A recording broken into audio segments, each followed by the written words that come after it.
What's up, people? Sorcerer here, coming at you with another Paragon deck build. Today we're going to be looking at the new hero, Revenant. I'm super excited for this dude. I've been waiting for him for a while. I've been waiting for a carry for a while. So we're going to get into him. I've only gotten to play bot games so far, but I have a deck build that I think I'm going to use for my PvP matches. I've been trying to get into PvP, but the Q dodge is real today. I'm going to do a live stream after I post this video up where I try to get into a match with him, so stay tuned for that. Also, I'm going to drop a quote at the end of this video. If you stay until the end, let me know what the quote is. In any case, people, let's go ahead and jump into it. So the first card I jump into is the Archmagus. I decided to go with the Archmagus for the 30 power. I think that's a little more viable than the other options for this carry character.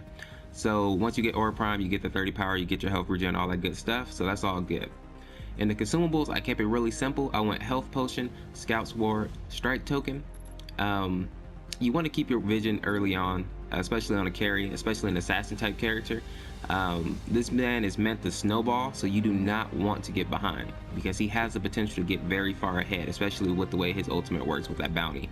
So keep your wards up, make sure you're not getting caught out, and Strike Token just for help with last hitting, help with securing kills, all that good stuff. So consumables, easy peasy. Now as we get into the deck proper, I went mostly Fury and then one corruption card. Now you can build him a mix of corruption and fury, but I just opted to go mostly full fury. So my deck build is going to be mostly power and penetration, ability pen actually, and then 10% lifesteal for a little bit of sustain. Let's go ahead and jump into it. So the first three cards that I built early game are going to be the Madstone's Gems. This carry is not like the typical carry, so I'm not building him with crit, attack speed, all that stuff, crit bonus. I'm building him power mostly, so I want these Madstone's Gems early on because they give you a nice boost to power. So I equipped 3 of these at 12 power apiece, and I equip all of them with minor cast or minor strikes, giving me an additional 18 power. Now the attack speed that you get is whatever, it's not a big deal, but the power is what's important. That's going to help you with your last hits, that's going to help you with your kills, it's going to help you secure ganks if your jungler's coming out there trying to help you out. So my first 3 cards are going to be the Madstone's Gem. As we get into the deck proper, I have all meltdowns and then a Sorcerer Sword. Now let's go ahead and jump at this first one. So my first 2 meltdowns are 9-point cards, and they're exactly the same. Meltdown gives you 12 power, 2 ability pen, and 6 power once you fully upgrade it. I equip them with 3 strikes, giving me an additional 12 power apiece. So I like this because this is an assassin type carry. So between his autos and his obliterate, if you 1v1 somebody, you can really shut them down. So that's why I'm going with power and ability pen, because you want those abilities to cut through your enemies. You want those the last shot of your auto to deal a lot of damage as well. So that's why I'm opting to go the meltdown route, kind of building them like I would build Aurora or Countess. Now as we get to the 12-point cards, they're more meltdowns, but instead of the 2 strikes, they're going to be major strikes, so 18 power apiece. So right here early on, he's going to have a nice bit of power rolling. Now the last meltdown that I build is going to be a meltdown with 3 dire shots. That's 6 ability pen. As I said, this is an ability carry. He deals a lot of damage with obliterate, so you want to be able to cut through a good portion of your enemy's ability armor.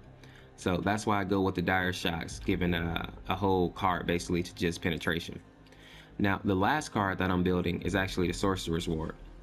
Now I'll probably build this early on because, like I say, this character has the ability to snowball, so I want to make sure I have my vision up early so that I'm not getting ganked, or that at least I have the best chance of not getting ganked, because you really want to stay ahead if you can, and getting ganked will put you behind, especially if it happens too often. So this card is 6 power, 2 ability pen, 2.5 lifesteal. I equipped it with 3 lesser drains, giving me a total of 10 lifesteal. Nothing crazy. In game I'm hitting for about 280 with my autos, about 500 and so with the last bullet bonus damage. So all in all, I'm getting back a fair amount of health. Nothing crazy, but enough to keep me in lane, enough to keep me from backing too early. So that's why I go with this card, and also of course the good old ward, so that you have the vision. So that is my deck build so far. Pretty simple build, nothing crazy. This seems to be working for me so far, but in the live stream, we will see a little bit more of what it looks like. So let's go ahead and jump over and talk about his moveset a little bit, because he does have an interesting kit that is unlike any other carry. So let's go ahead and jump over there. Alright people, so let's go ahead and jump right into his abilities here. So let's start out with his hand cannon. So hand cannon is his auto attack. So ranged basic attack, dealing 50 basic damage. Revenant hand cannon only holds 4 bullets. After the 4th bullet is fired, Revenant automatically reloads hand cannon. Bonus attack speed decreases reload speed, but doesn't affect fire rate. So if you do want to build attack speed, you can do that. I assume that is a viable option. The reason that I don't build attack speed is because you can cast abilities while you're reloading. So I figure if you time your stuff right, you will be only reloading, or mostly only reloading, when you're actually casting an ability. You can set it up to where you are always putting out some type of damage. So I decided to go with pure power instead of the attack speed or crit and all that, just for that reason. And I'll show you a little clip here where I do the combination, reloading and doing ability.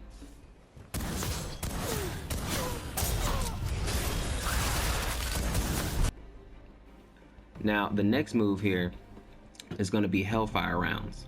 So this ability right here is a passive. Revenant last round in the chamber deals 25 ability damage. Active. Revenant reloads 4 bullets into his hand cannon. So if you don't want to use all 4 shots, or if you need to reload because you know you're about to go into a 1v1 situation where maybe you need all 4 bullets, you can go ahead and reload your weapon automatically, or manually, I guess. So the thing I like about this is that last bullet dealing bonus damage. If you're building, especially if you're building a lot of power, that bonus bullet basically hits like a truck. It will basically double your damage. It is ridiculous. So that last hit is really a finisher. On top of your obliterate, it deals a lot of damage. Now the next move is obliterate. Obliterate unleashes 10 ethereal missiles that home to random targets within a wide cone, dealing total of 120 ability damage.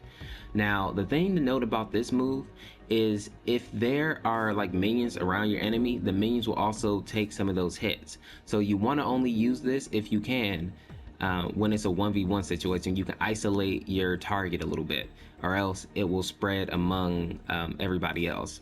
When I make the how to counter Revenant video, that's going to be one of the things I throw in there, because if you're playing your minions correctly and he doesn't have his ultimate, you can keep him from doing a lot of damage without obliterate. If he has his ultimate though, it doesn't matter. He's going to isolate you, and that you're going to have to eat that obliterate. So in game for me, I was hitting for about 73 ability damage per tick, so about 700, a little over 700 damage. So in a 1v1 situation, obliterate hits very hard.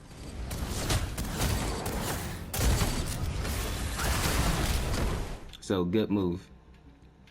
The next move right here is Scar.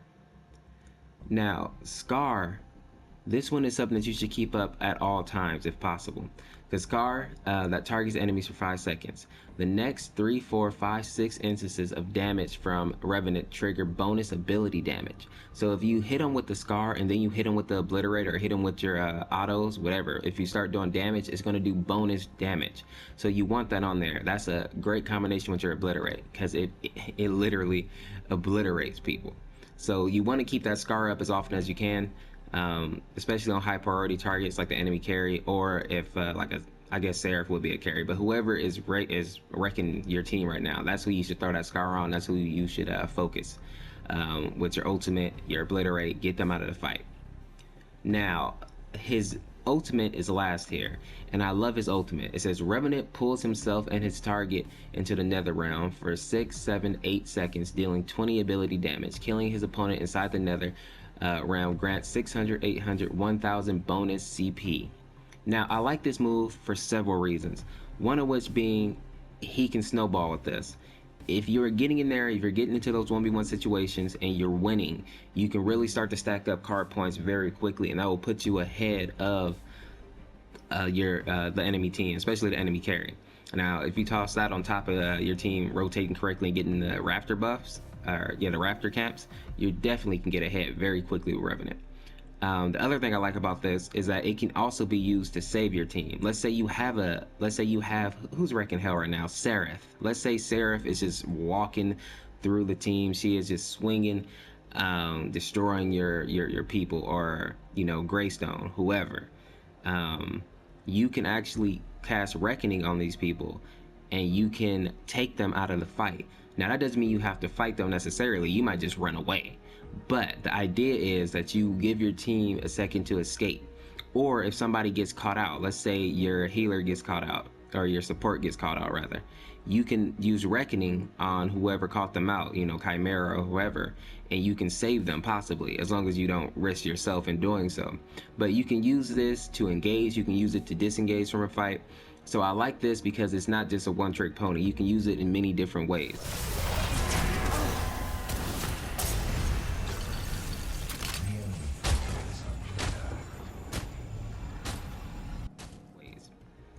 Now, if I am prioritizing these, I would go like this.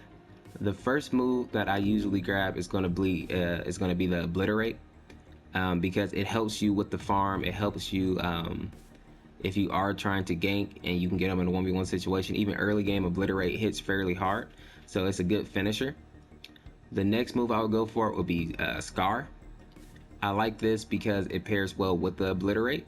So if you throw that on your opponent and then you can Obliterate, you can hit them with your autos, deal that extra damage, which is always good. If you can keep whoever, it's going to be probably somebody in the off lane because you're a carry. So if you can keep them backing, if you can keep some pressure on them, that means that they might not be able to get those 2 levels ahead of you. They might not be able to get so far ahead of you if you could really put some pressure on them. And I think Revenant is very good at doing that.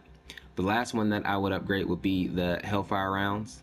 This will start dealing more damage as you start building damage, so I'll build this last probably.